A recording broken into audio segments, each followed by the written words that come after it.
Bien, bonjour à tous.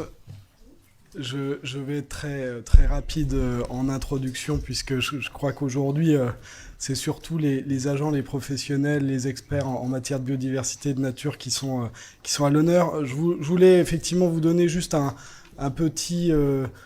quelques petits éléments de contexte et d'introductif à ce qui a été fait et ce qui va vous être présenté par nos agents de la métropole grenobloise qui, vous le voyez, est un territoire, pour ceux qui le connaissent, ancré dans les montagnes, entouré de massifs et de parcs naturels régionaux. Ayez en tête que 49 communes sur notre territoire, beaucoup de territoires ruraux, beaucoup de territoires de montagne, la plupart, 2 tiers d'entre elles, classées dans ces parcs naturels, et avec des enjeux finalement que je résumerai comme ça, avec la nature qui doit aller dans la ville, et la ville qui doit aussi, dans certaines limites évidemment, aller dans la nature. Et cet enjeu-là, en matière de biodiversité, depuis 2016, on le tient au travers d'une stratégie qui a plusieurs axes et que je résumerai là aussi de manière rapide pour pas perdre trop de temps. On a besoin de prendre en compte ces éléments de biodiversité dans l'ensemble de nos politiques publiques. D'abord, le plus important, c'est de faire en sorte que ça vive dans nos politiques d'urbanisme, dans nos politiques d'aménagement de territoire, dans nos politiques liées à nos espaces publics, dans la gestion des eaux, dans la gestion des voiries, beaucoup. En tout cas, on a cette vocation-là. On a aussi, parce que nous sommes une métropole avec cette nature environnante très importante, besoin de travailler sur les franges, et de travailler de manière partenariale avec nos communes d'une part, mais aussi avec un certain nombre d'acteurs qui sont sur nos villes, sur nos territoires, et je pense notamment à un axe qui est un axe participatif finalement de notre politique biodiversité et qui vise aussi progressivement à travailler un observatoire de la biodiversité à cette échelle métropolitaine. Et puis enfin, peut-être le dernier axe, et ça me permettra de faire la transition, les espaces naturels métropolitains, ces franges-là, ces espaces périurbains, parce qu'ils sont périurbains, sont pour nous des points d'appui importants à sensibiliser à l'environnement, à éduquer à l'environnement des populations, tout type de public, hein, allant des petits aux grands, évidemment. Et ça c'est important pour nous que ces espaces naturels périurbains, du coup, gardent cette vocation-là et le permettent. Et c'est, je pense, en quelques mots, ce qui a été posé comme principe dans ce qui va vous être présenté maintenant sur le parc de l'île d'Amour, qui était un des sites métropolitains gérés par nos services. Merci. Lucille Dargent, technicienne au sein du service gestion du patrimoine naturel et arboré de la métro. Et donc, moi, je suis là parce que c'est moi qui ai porté la labellisation dont on va témoigner. Mais je ne suis pas toute seule et je suis accompagnée. Donc, Daniel Muller, je suis le chef d'équipe d'exploitation des espaces naturels métropolitains grenoblois, qui sont au nombre de 6. Donc là, aujourd'hui, on parle plus particulièrement du parc de l'île d'Amour, qui a une surface d'environ 27 hectares et qui est ajusté d'un jardin pédagogique de 2,7 hectares. Délibérément exclu pour la labellisation, puisque je pense qu'il fera l'objet d'une labellisation propre par la suite. Du coup, sur le site, donc vous l'avez vous l'avez sous les yeux, c'est la partie violette là. Donc, pour recontextualiser, vous avez l'Isère qui passe en dessous, donc on est quand même sur un milieu relativement humide, ou au moins ce qu'il en reste.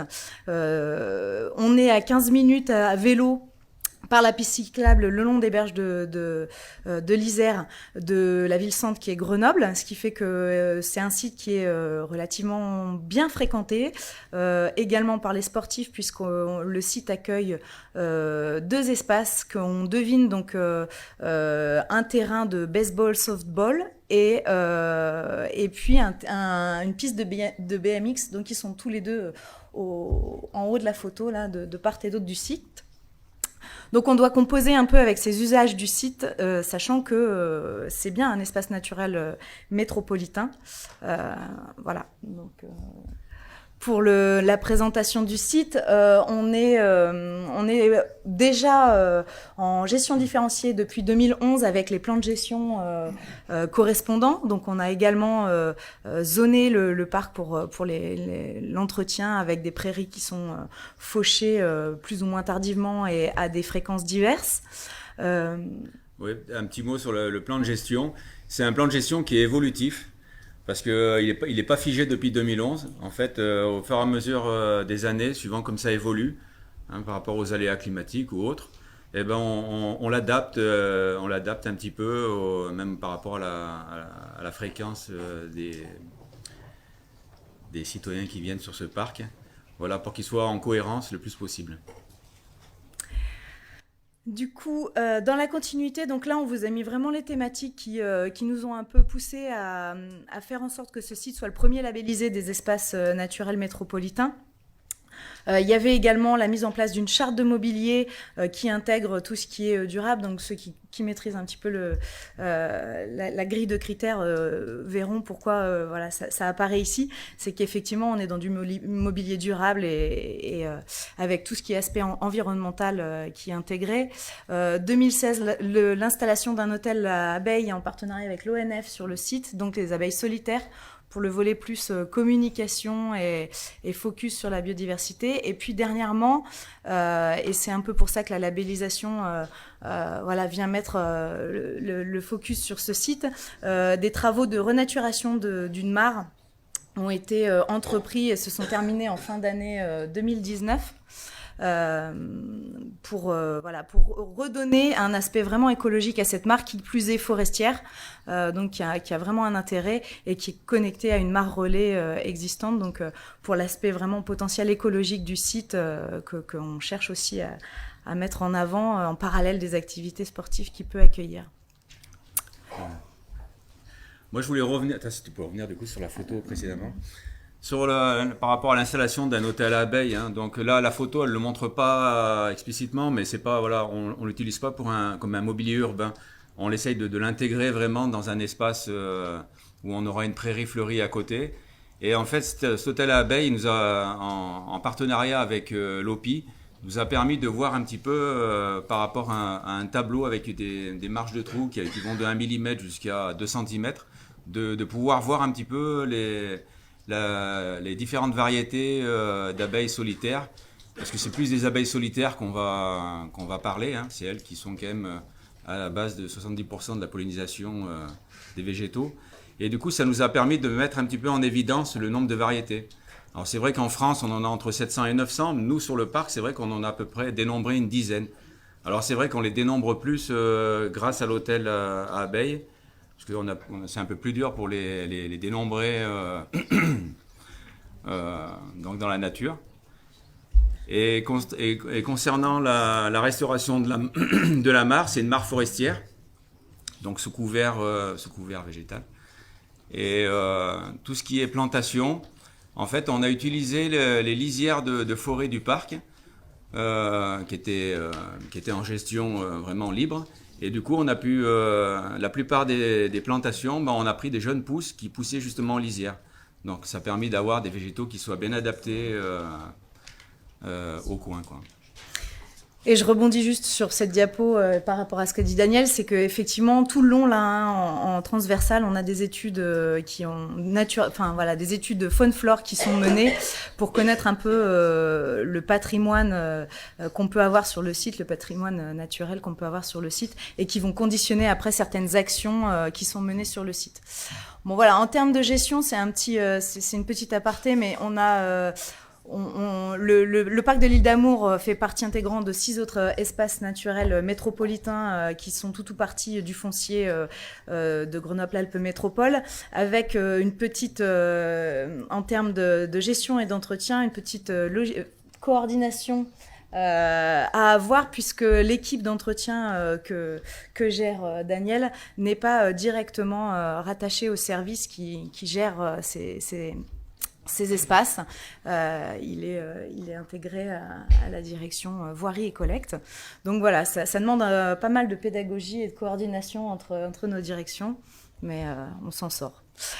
Pour la mise en œuvre de la labellisation, c'est vrai que nous, on a bénéficié par rapport à la grille d'évaluation d'une gestion différenciée qui était déjà existante, ainsi que des études naturalistes qui nous ont donné une base pour l'aspect biodiversité. On avait aussi le chef d'équipe qui a mené cette gestion différenciée jusqu'alors et qui a permis de répondre aux objectifs et aux attentes de la labellisation.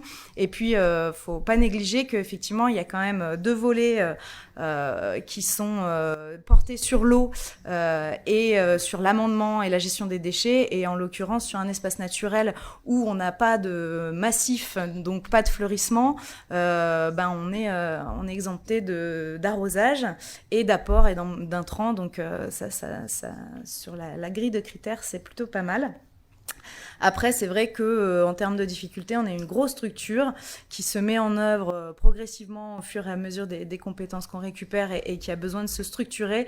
Et donc, la collecte des informations, je pense notamment à tout ce qui est matériaux et mobilier, n'était pas non plus des plus aisés. Ce qui fait que, à l'issue de l'audit qu'on a eu au mois de septembre, on a quand même eu une note de 64 sur 100 avec trois grands pistes d'amélioration, donc que sont les matériaux et les mobiliers, les formations des agents, et puis la communication au public et l'aspect participatif à développer sur le site. Voilà, donc on a également on a eu une auditrice qui a été vraiment dans l'échange, et je pense que c'est ce qui a contribué aussi à remobiliser les deux directions concernées, avec des propositions d'apport, et notamment la mise en défense de certaines zones pour préserver et renforcer le développement de la biodiversité locale et minimiser les impacts que peut avoir la fréquentation du lieu. Enfin, donc du coup, l'ouverture, et ça répond peut-être à une question qui a été donnée, c'est à quoi elle va nous servir cette labellisation. Voilà, nous c'est vraiment un outil de reconnaissance et de valorisation du travail des agents qui est fait, mais aussi la possibilité de les remobiliser, de donner du sens à leur travail et les remobiliser notamment sur les formations, puisque ça pêche un peu, mais du coup c'est un outil aussi, la labellisation, d'incitation à la formation des agents qui se posent parfois la question. Et puis ça nous pousse aussi à nous améliorer, parce que 64, la marge est quand même pas grande, mais en tout cas elle est possible. Donc l'objectif, il est vraiment de mobiliser les équipes là sur le renouvellement qui a lieu dans 3 ans. Et puis à plus grande échelle, effectivement, à destination du public, c'est de valoriser le site et de l'identifier autrement que pour l'aspect sportif qui peut représenter, mais aussi faire valoir le patrimoine naturel qu'on peut avoir sur le site. Et puis c'est pas négligeable, mais faire connaître et reconnaître les pratiques de gestion de l'équipe. Voilà. Et donc on est bien partant là. Hein ? Merci beaucoup. Merci.